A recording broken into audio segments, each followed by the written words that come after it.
আমি এখন কাশীপুর উদ্যানবাটিতে এসেছি। নরেন্দ্রনাথ ছেলেদের শ্রীরামকৃষ্ণ খুব ভালোবাসতেন, কেননা তারা শুদ্ধ সস্ত ফুলের মতো পবিত্র। ছোকরা ভক্তদের মধ্যে প্রথমে রাখাল স্বামী ব্রহ্মানন্দ, তারপর নরেন্দ্রনাথ, স্বামী বিবেকানন্দ ও অন্যেরা আসেন। কলকাতা সিমলা পল্লীতে নরেন্দ্রনাথের জন্ম হয় 1863 খ্রিস্টাব্দে 12ই জানুয়ারি। তার বাবার নাম বিশ্বনাথ দত্ত, মা ভুবনেশ্বরী দেবী। নরেন্দ্রনাথ ছিলেন সুনাম দেহ, সুন্দর চোখ, অপূর্ব মেধা ও তীক্ষ্ণ বুদ্ধি। শ্রীরামকৃষ্ণ বলতেন, নরেন্দ্রের মতো একটি ছেলেও আর দেখতে পেলাম না। যেমন গাইডে বজায় রাখে, তেমনি লেখাপড়া, তেমনি বলতে কইয়ে আবার তেমনি ধর্ম বিষয়। ছেলেবেলা থেকেই নরেন্দ্রনাথের ভগবান বিশ্বাস, সবসময় সত্য কথা বলেন, পবিত্র জীবনযাপন করতেন। বয়স বাড়ার সঙ্গে সঙ্গে ভগবানকে জানার জন্য ব্যাকুলতাও বাড়তে লাগতে লাগলো। ধার্মিক লোক দেখলেই তিনি প্রশ্ন করতেন, আপনি ভগবানকে দেখেছেন?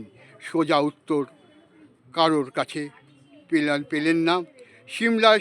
সিমলাপল্লীর সুরেন্দ্র মিত্র 1881 খ্রিস্টাব্দের নভেম্বর মাসে একদিন শ্রীরামকৃষ্ণ নিজে বাড়িতে আনেন।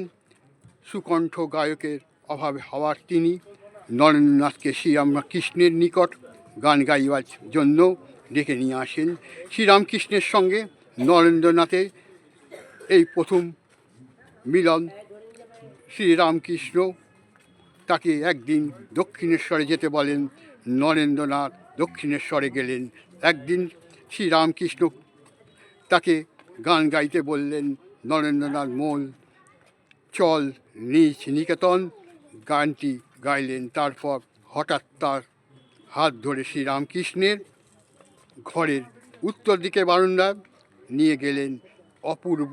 পূর্ব পরিচিত ন্যায় বলতে লাগলেন, এতদিন পরে আমি কাশীপুর উদ্যানবাটিতে এসে এই স্বামী বিবেকানন্দের এই বাণীটা পড়লাম।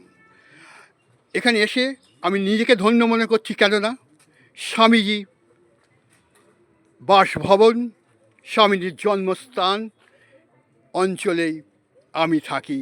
তাই স্বামীজির এই বাণীটা আমি পড়ে আমি নিজেকে ধন্য মনে করছি। কেন না স্বামীজি আমাদের সিমলা অঞ্চলেই থাকেন, তাই আমি স্বামীজির এই বাণীটাকে আমি পড়লাম। আমার সকল বন্ধুরা ভালো থাকবেন, সুস্থ থাকবেন। কাল অবশ্যই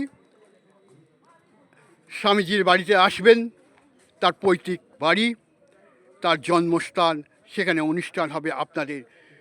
আমি রামকৃষ্ণ মিশনের পক্ষ থেকে সকলকে জানাই স্বামীজির বাড়িতে সাদর আমন্ত্রণ। আপনারা কিন্তু আসবেন স্বামীজির বাড়িতে। আমি সঞ্জয় কুণ্ডু ওখানে থাকব, আপনারাও থাকবেন। থাকলে আমার খুব ভালো লাগবে। এই বলে সঞ্জয় কুণ্ডুর ভাষণ শেষ করলাম। নমস্কার।